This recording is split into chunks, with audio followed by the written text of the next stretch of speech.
So could you start by telling us your origin story, sort of your background, beginning with your childhood leading up to your decision to make planning your career?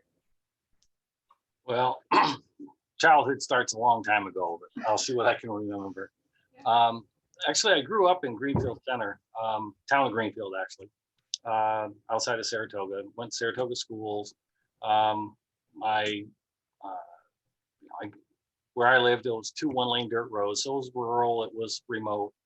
But every weekend, pretty much in the summer for as long as I can remember, family would go camping at Lake Durant or later at Cranberry Lake. We went to Lake Durant camping so much they informally reserved campsite number 32 for us every weekend. So that was my introduction to the outdoors. My father was an avid fisherman.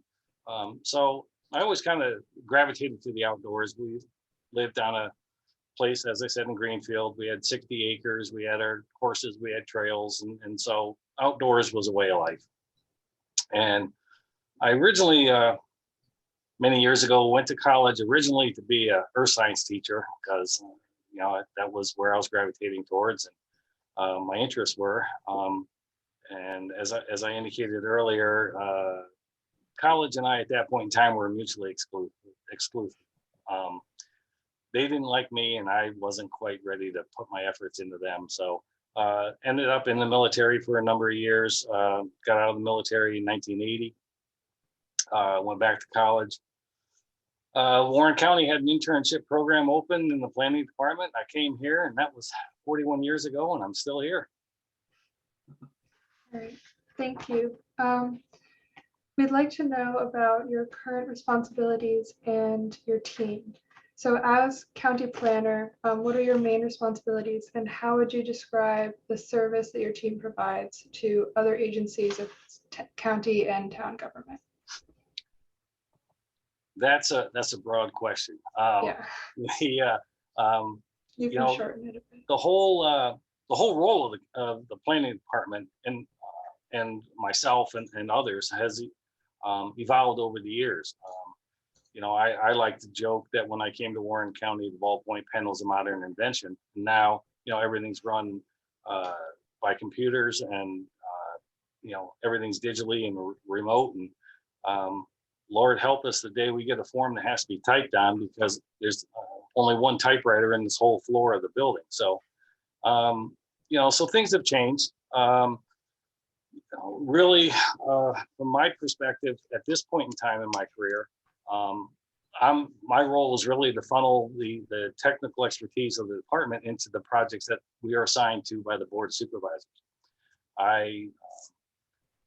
I used to do a lot more community involvement, meetings in communities, and that's, in First Wilderness program, that was a real big thing for a couple of years, getting the program up and running. COVID has kind of hit, that's put the kibosh on public meetings per se. So things have changed, but really we serve here at the pleasure of the board. The board has identified, board of supervisors of the county has identified a number of areas that they would like to pursue. And again, those evolve over the years. We're doing a lot of remediation work with invasive species now. Ethan's very involved with that. Back in, I think it was 98, 99, correct me if I'm wrong, but we brought Sarah on board to run the county's geographic information system. I can remember, I don't know, 3 or 4 of us sitting around for a week, hand coloring maps for the town of Queensbury for their plan update. Now it's all done on the computer. So, and Sarah does a great job of that. So, things have evolved over the years. Although we're still involved with looking at what the needs of the county are, how can we address those? What resources do we need to address those? And a lot of times it really is looking for a funding source to address those problems. On the county's capital improvement plan, there's probably close to $200 million worth of projects out there between the county and the towns. And, we peruse that. You get a funding announcement award from the state that they're going to have funding available for certain things. We look at what the allowable uses of that funding can be, and we look at the list of projects that the county or the towns have, and we try to marry them up and secure some funding. So, there's, if you look at the annual report, there's a number of spheres of influence, I guess you would say, areas of responsibility. We have the mapping, we have the referrals that come in from the communities for projects that the county has to review statutorily by general municipal law. But really it's looking at what the county is saying they want to do. And right now we have the ARPA funding for the COVID response. We're heavily involved with that. And years ago, it was mostly working with local communities and not really doing a lot at the county level. And now it's shifted to where we're doing a lot of stuff at the county level, still working with the local municipalities to develop, community development activities within those towns to broaden their economic base. So I guess I'll stop there. Yeah, thank you. What you said about how things have changed over the years was really interesting. So now let's turn to your department's main challenges and priority projects. So where are you focusing most of your time and energy right now? Well, again, this comes back to the current will of the board. And obviously response to COVID. I mentioned the ARPA funding, the American Recovery Plan Act, Program Act. We're heavily involved in ascertaining, helping to determine where that funding will be expensed. A personal project I'm working on in one of the corridor communities, really not related to the First Wilderness per se, but it is in the town of Warrensburg, is a countryside adult home, doing major renovations to that for air quality for the residents. Again, a COVID response. That's almost a $4 million project that we secured $1.2 million of so far. Counties put up the rest of the money. So that's a project that's moving forward. The First Wilderness per se is the North Creek Sewer Project. That's something that we secured funding for their map and plan report and feasibility analysis. We're doing just completed a feasibility study for sewer, municipal sewer in the hamlet of Stony Creek. Again, looking at securing the economic base there for future development. Awesome. So after 23 years, the First Wilderness is still going strong. We'd like to know when and how the idea of the First Wilderness Corridor first occurred to you and the specific steps you took to put your plan into motion. I'm sorry, the last part of your question just went garbled. So. Oh, sorry about that. So after 23 years, the First Wilderness is still going strong. When and how did the idea of the First Wilderness Heritage Corridor first occur to you, and what specific steps did you take to sort of get the ball rolling on your plan? Okay, that, and what do we have, an hour here? Okay, I guess I'd go back to 1989, 1990, which kind of the precursor to the First Wilderness Plan was the North Creek Action Plan. And that was a plan that after the mine shut down at the Hawes, the Adirondack Park Agency had some local planning assistance money for communities that were affected by that mine shutdown, as to how they could redevelop or reposition themselves for the local economy. That North Creek Action Plan had one, well, it had a lot, but there was one line in there that indicated that if the rail line from Saratoga to North Creek ever became available, the county should consider purchase of it. And it was an innocuous little one-liner in some of the objectives.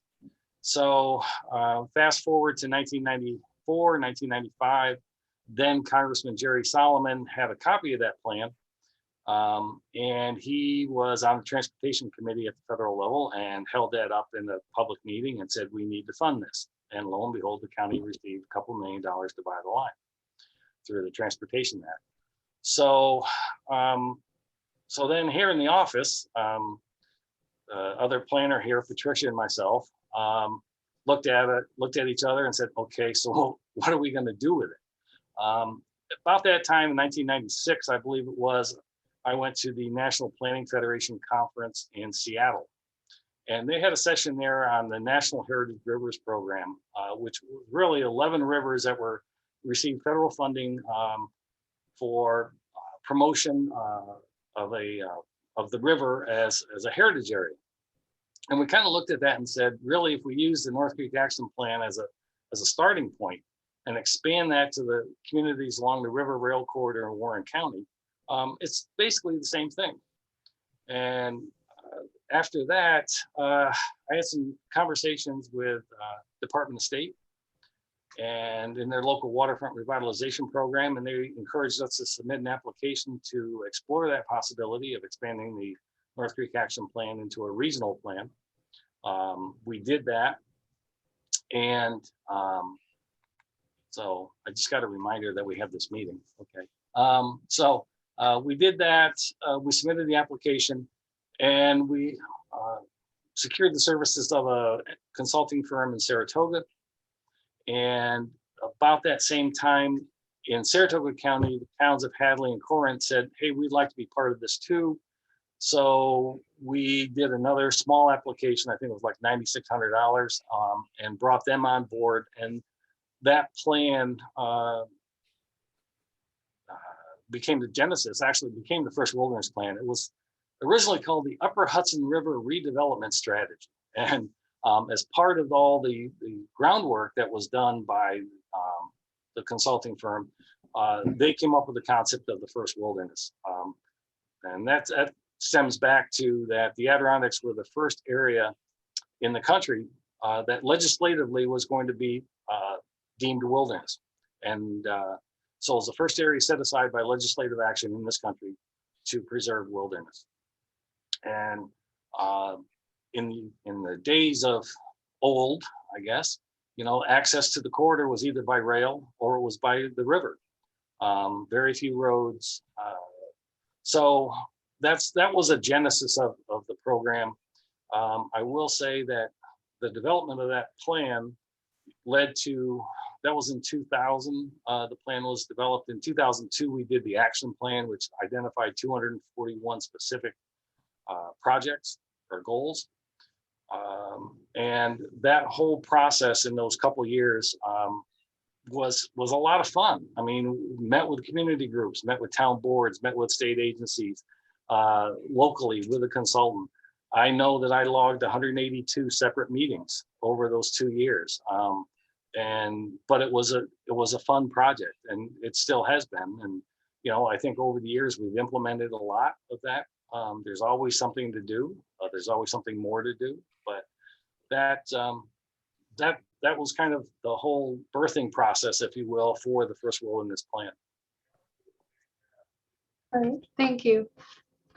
So next, we'd like you to go into detail about the benefits that the First Wilderness Initiative has produced for the region and sort of some specific projects that have been made possible that you think are significant or interesting.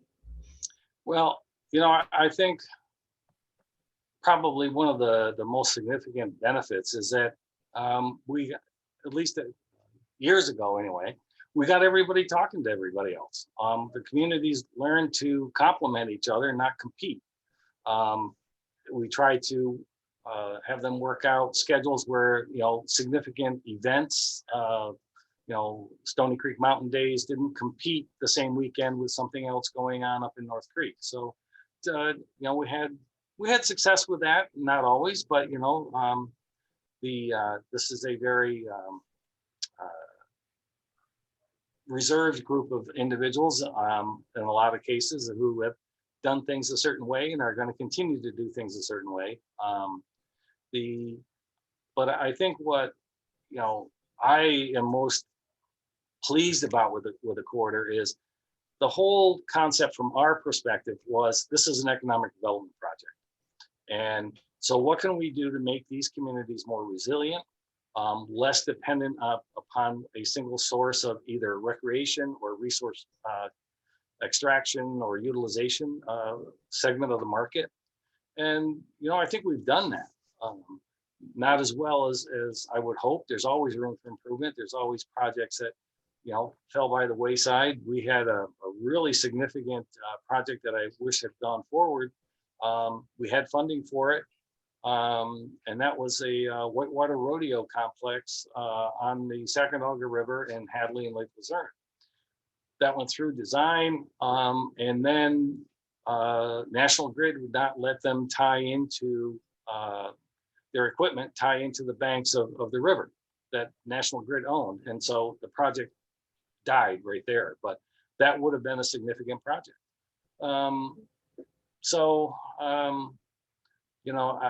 If you've been in the corridor, I think one of the best things that has happened is Sarah did the recreation mapper. We had funding for that. And that was a significant project in my mind that we're able to use the technology to point people to trails through other recreational opportunities that they probably wouldn't know about. Warren County is known for Lake George. Well, what I've tried to do is say, okay, if you go to Lake George, there's other things to do in Warren County. There's other things on the other side of the county, along the river, along the mountain regions over there that are just as good. And so, as an economic development base for the hamlets over there, I think we've done some good projects. We've done sewer feasibility studies. As I said, we did a map and plan report for North Creek. They've used that plan to secure some money for public infrastructure, public sewer. We've done some streetscape work. We've done the Dean Farm recreational trails in Stony Creek, which was a partnership with the town and SUNY ESF Foundation. And if you've been to those trails, they're really well done. It's an area that I like to go to a lot. But the other thing that we've been able to do is be responsive to new opportunities. And one of those is the Harris Preserve in Lake Luzerne. Now, there, a person, Miss Harris, I can't remember her first name, bequeathed to the town, or to the school actually, for educational purposes, property that they owned on Potash Mountain. And so a not-for-profit was formed, a community group, worked with the school, and we worked with them to secure money to develop the trail up Potash Mountain. And that's a nice trail, great views. So those are the things that, while not specifically spelled out in the first wilderness plan, was an opportunity we saw that kind of married into one of the things that we're trying to do there. It's been very well received. There's always things left to do. And that gives us something to do tomorrow when we come to work. All right, thank you. So our next question would be, from your point of view, what is left to be done, sort of? So as you head into a new funding cycle, what's your approach to defining priorities and identifying projects that you might be interested in? And maybe what are some specific projects that are in progress or that you hope to start in the future? Well, I think there's a couple areas where we've really spent some significant amount of time recently. That's invasive species management. Ethan's been involved in those projects and securing grant funding to continue those projects. We are going to be doing an assessment of the recreational opportunities in the county as a whole, and what needs to be done with that. Are there areas that need to be further developed? Are there holes in the services that are being provided, or the recreational opportunities being provided? As far as specific actions in the next funding round, there continues to be underserved areas with broadband. And that is very important given how the economy has shifted. I know with my daughter works and son-in-law worked at State Farm at Exit 12. They closed that building and they now work from home exclusively and will forever, as long as they choose to work for that company. That means they can leave their Saratoga area and move anywhere that has good broadband. They can still function. And I think you're seeing a lot of that in the marketplace today. And so that's an opportunity really for economic growth, economic development within the park and within the First Wilderness Corridor. But it really is predicated on good broadband service. And so there's a number of people looking at that. But there's some funding opportunities there that we may be exploring. It remains to be seen if we can have project partners. I know Lake Luzerne contacted me about working with their provider over there to expand some of the services. So we may be involved with that. Again, a lot of what we do requires us to have a project partner at the local level that's ready to push a project forward. Certainly North Creek Sewer, that's a big project that I'd like to continue working on. We've done a lot of streetscape work in a number of communities. There's always public water and sewer projects that need to be pursued to enhance the economic base of the hamlets. A lot of it comes down to there's a funding announcement made, and then the communities come in and say, can you find me money for this, for that? And we'll look at it, and if it fits within the purview of what we have the capability to do, we'll do it. Certainly the rural communities have a harder time with it, coming up with if there's a matching program, or if they need to use their own DPW crews, they're limited as to what they can do. So it's always a matter of finding the working capital will make projects go forward. All right, thank you. So our next question is about your history with the Adirondack Railroad. So you have a pretty long history with the railroad. You talked about earlier how you purchased it on the county's behalf in 1998. So how did this connection begin for you, and how would you describe it today? Okay. Well, if you talk to most people here in the office, some of them will call me a gearhead. I've always liked the technical side of things, equipment. I was in the Air Force, worked on a number of things there. So I've always had that side where I've been, appreciative of the technology and mechanical processes. So when I grew up, our property, probably 150 feet in front of my house, but right across the lawn, basically, were the railroad tracks that ran from Saratoga to North Creek. So, since I was brought home from the hospital, I heard the train whistles come through every morning, every night. And so I guess I developed an affinity for the railroad, an appreciation for the railroad at that point in time, because it was a part of our life. As kids, we'd go out and the train went by, and from the caboose, the people would throw us oranges or candy or something. They always recognized we were there. And so it was kind of how we grew up. And so then when I came to work at the county, and we suddenly owned the railroad that ran in front of the family house that I grew up in, there was a connection there. And I, probably my best friend in high school, his father worked on that train. So I just had an appreciation, and I enjoyed the mechanical side of it there. So again, it was like, okay, I was biased when the county purchased the line to keep the railroad operational in some way, shape, or form.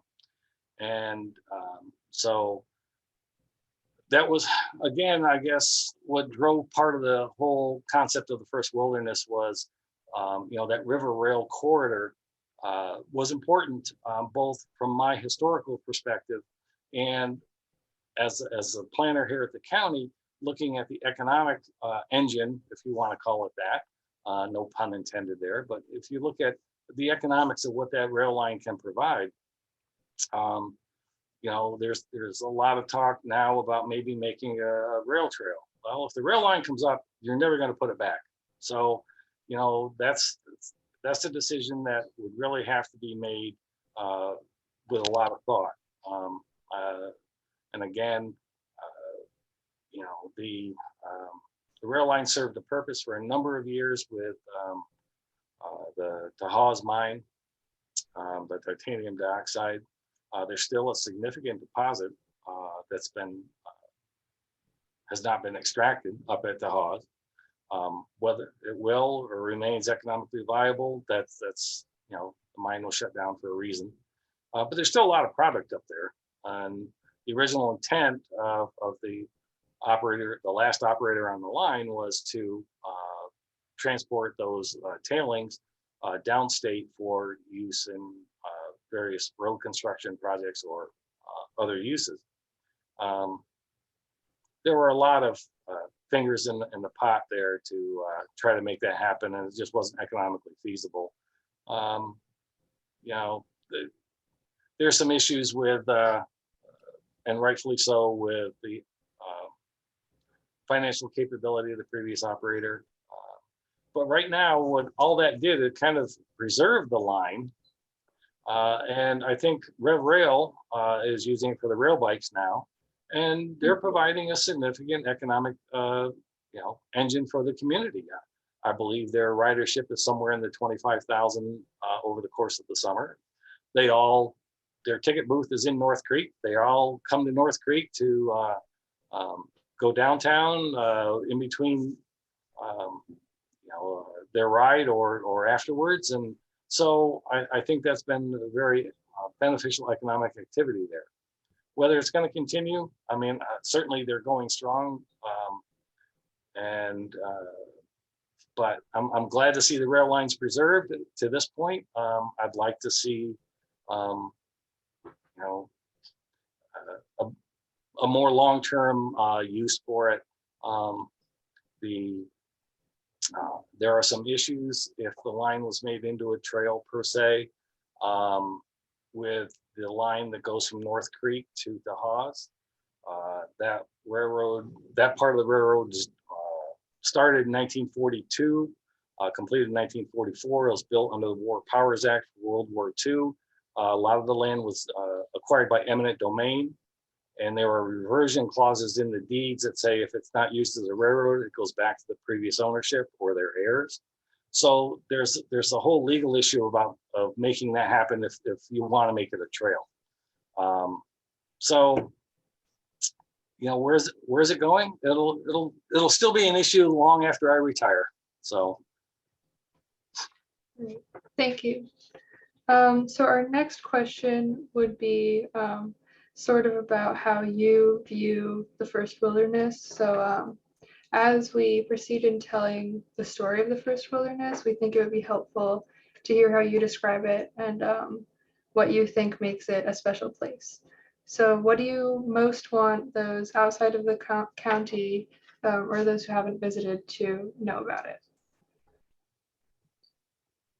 I think it is a interesting aspect on rural life.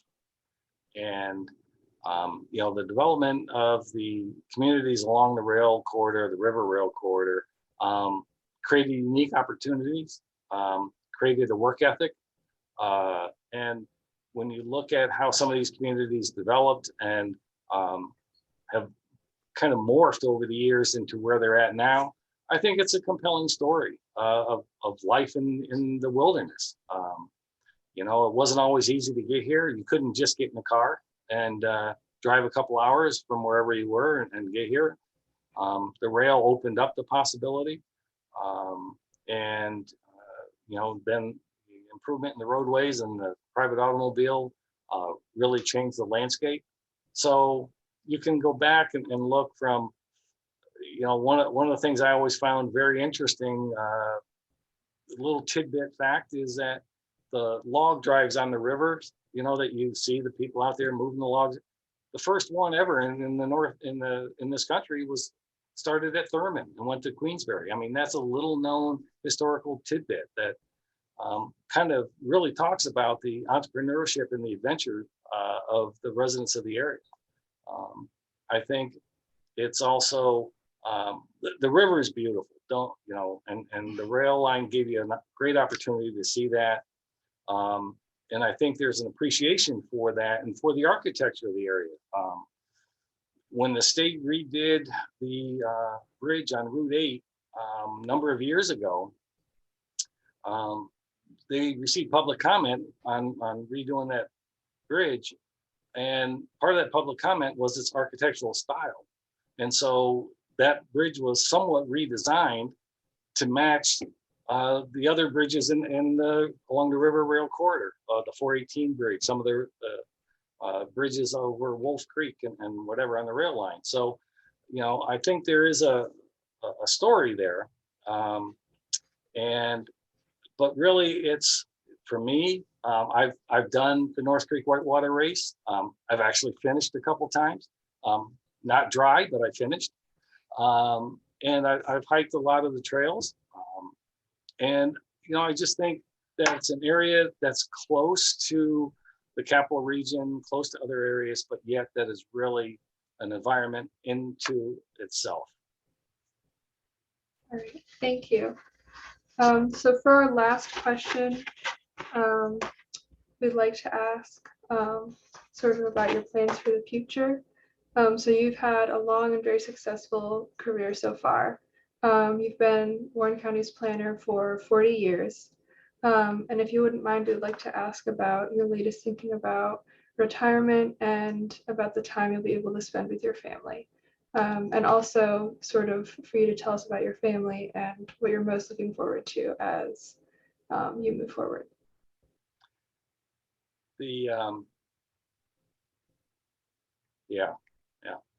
The future. Okay. I have, for those that have been around me here for a number of years, they've heard me say the retirement word for about 10 years. And it always seems that just when I get ready to retire, another project comes along that I want to finish before I leave.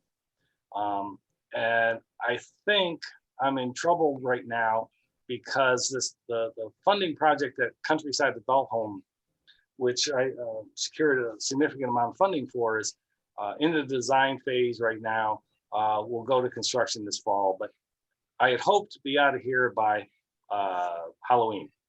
I said it's going to be enough, but that project may extend beyond Halloween. I don't know if I will extend beyond that.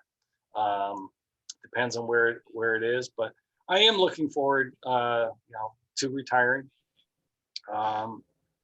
40 years here. It'll be 41 years in July. That's long enough. I think the people here are sick of seeing me. In my time here, I work for the Board of Supervisors. There's 20 members of the Board of Supervisors. In that time span, there's been 116 different people on that Board of Supervisors. And I've outlasted them all. My wife and I live in Bolton. We live basically right near the trailhead for Cat and Thomas Mountain, so we enjoy that. I have done some kayaking in the past. I'm looking to get a little bit lighter boat to do some paddling with. These 45, 50-pound kayaks are getting kind of tough to get up on the roof of the Jeep, but we have a blended family with 5 girls. So I've got grandchildren in San Antonio, in Seattle, and locally. I used to go every year to San Antonio to visit the grandkids in March, and in Seattle I'd go in December because the 2 granddaughters there dance professionally with the Pacific Northwest Ballet. So I'd go out for their Nutcracker performance or whatever. But obviously with COVID, haven't been out there in a couple of years. So I'm really looking forward to getting those trips back under my belt and having some more time for that. I have a daughter and a couple of grandchildren in Saratoga, and she's done some of the high peaks with me. Like to get some more of that. I did take the plunge to go back to Lake Durant last year. Did some tent camping there and did some hiking along the trails. Did Blue Mountain again. Blue Mountain was the first mountain I ever did as a kid. So it was kind of interesting to go do it again, go up to the fire tower. So those are the types of things I'm looking forward to, having a little more time for that. And I've got some projects around the house, don't we all? I've had the motorcycle, the Harley in every state, but Hawaii and Alaska. I won't get to Hawaii, but it might get to Alaska. So those are the things I'm looking forward to. And we'll see if my old bones will let me do it. Thank you so much. Yes, thank you to you both. So those are our program 9 questions. Now we're going to open it up a little bit. We'd like to bring both Sarah and Ethan into the discussion and talk a little bit about our future here with the Story Collaborative and the kinds of things that that both Sarah and Ethan would like to see come out of this. And Wayne, of course, you're welcome to chime in on this as well. But Sarah, would you like to start? You'll need to unmute yourself. Sure. I was really excited, Dan, when you reached out to me earlier in 2021 to see if we'd be interested in participating in this collaboration. It just seemed like a great opportunity, especially in the middle of the pandemic, to help remind both our local residents and visitors what is so special about these communities that we live in and this area of Warren County. We want to instill a sense of pride and a strong sense of place in our residents, because we feel like that makes stronger communities. It engages our residents in activities in their local communities. That sense of pride leads to investment in the communities, which draws visitors, and the whole thing turns into an upward spiral to help make our communities stronger. I also was really excited about the possibility of engaging students in this project. I think one of the things, as many rural communities across the country are experiencing, especially as we saw as got our census results, many rural areas are declining in population, and that puts a big burden on these small communities as they lose residents, lose an economic base. I think there's so many things to be proud about with where we live, that being able to connect local students with the history and help instill that pride and sense of place helps make them more likely to return to these communities after they go to college. Hopefully they choose to work here, live here, raise families here, and stay part of the communities where they grew up. There's just so much amazing history in this area. As Wayne mentioned, we have the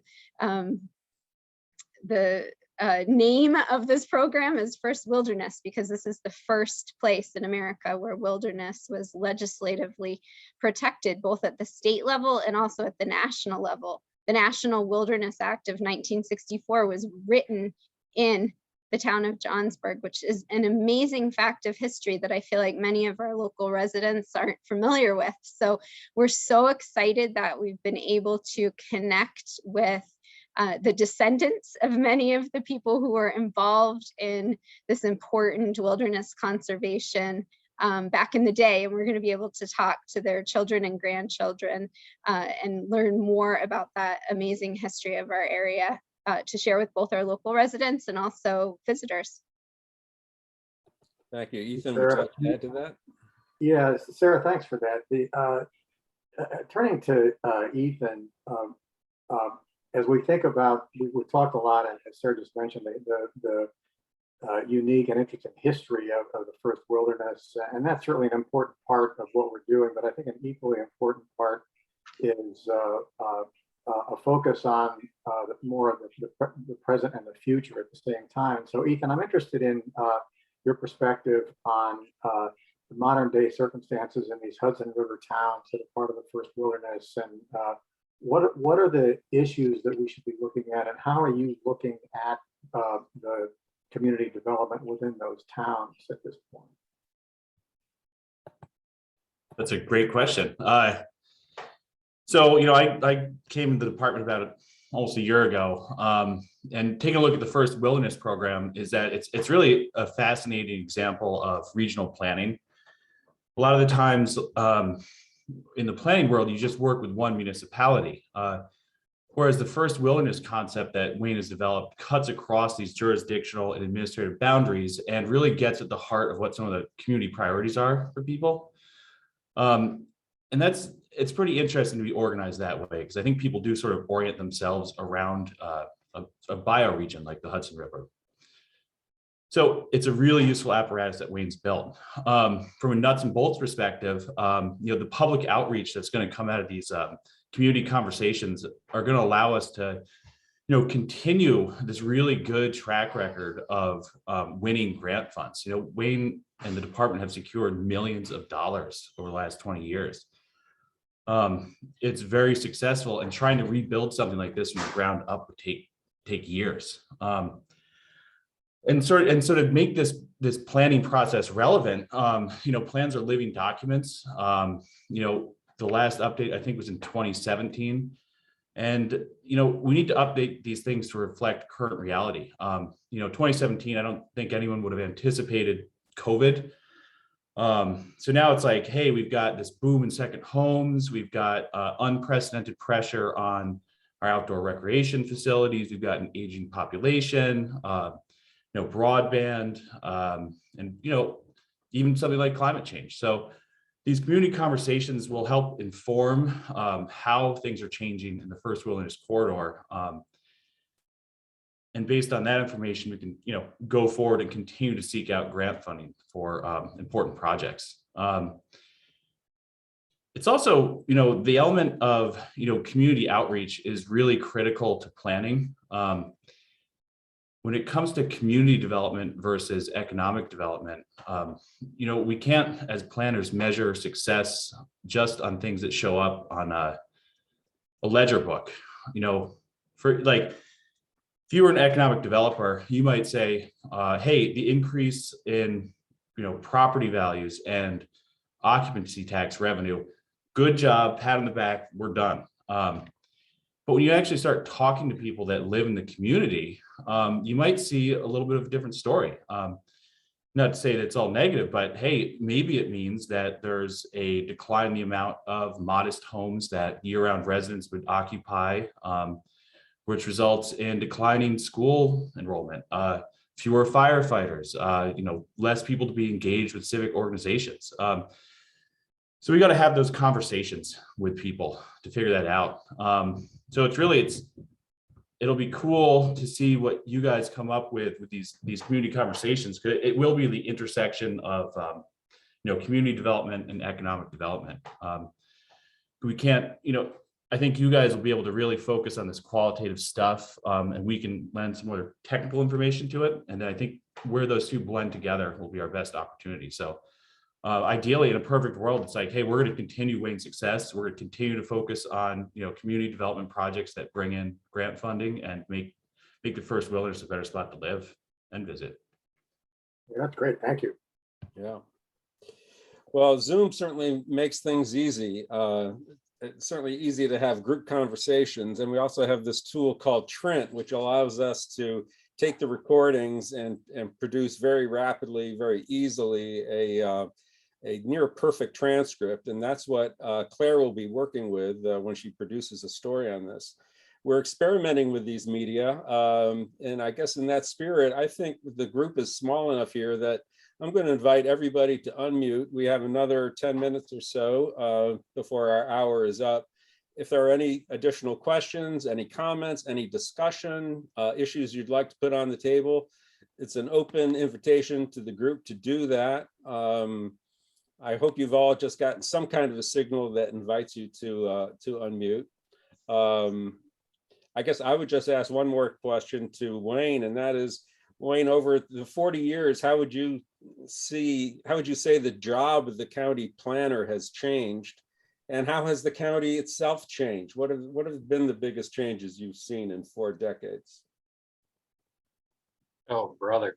We were talking the other day about this a little bit, and I laughed jokingly and said, when I came to work here, ballpoint pen was a modern invention, but there was no computers, there was no internet.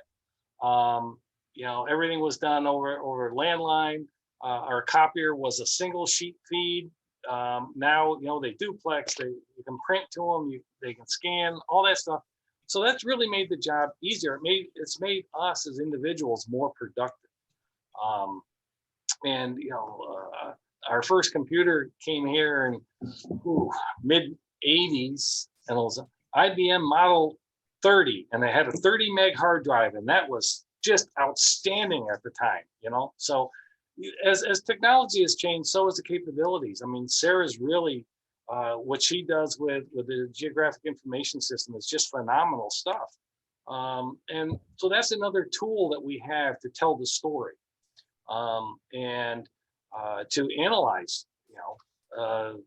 Ethan brought it up. One of the big issues going on right now is housing, both for residents and non-residents. But you look and the area, the recreational aspects of the area are so well received that most of the homes that are available are being bought for seasonal residences, and so that takes them out of the local envelope, and also escalates the price. So that's an issue that we really have to look at. But one other thing I wanted to add to the discussion was, when you look at the First Wilderness, and even to the county as a whole, but First Wilderness has a very good example. I'll talk about 2 stories real quick, because I know the time is of the essence here. But years ago, a guy came, him and his wife came to Gore. That was the driving force. They came to Gore to ski. They liked the area. They bought a summer home. A few years later, they said they're tired of living in North Jersey. They're going to move to the town of Johnsburg full time. And they had a business in North Jersey that could kind of run by itself, and they commuted back and forth to some extent. And then they said, the area is nice. We really like it. We want to give back. And in North Creek, you now have the Tannery Pond Community Center that was donated by the Woodland family. All right. So when you look at the First Wilderness, if we can introduce through this program 1 person a year of that, who's willing to kind of give back in that perspective, that's a significant boost to the area. And the comparable to that is in Saratoga. Somebody came out to the track and invited a friend of his to come out. That person came out in his private train, but came to Saratoga, really liked the area, and said, I'm going to invest in the area. And now you have quad graphics in Saratoga. It's that same concept of, if you can tell a story and people are enthralled with it and come to know the area and really like it, and they have the opportunity, they'll give back. And that's one of the hidden aspects of this whole First Wilderness project was, that was kind of our goal, unwritten, was we'd like to see that happen.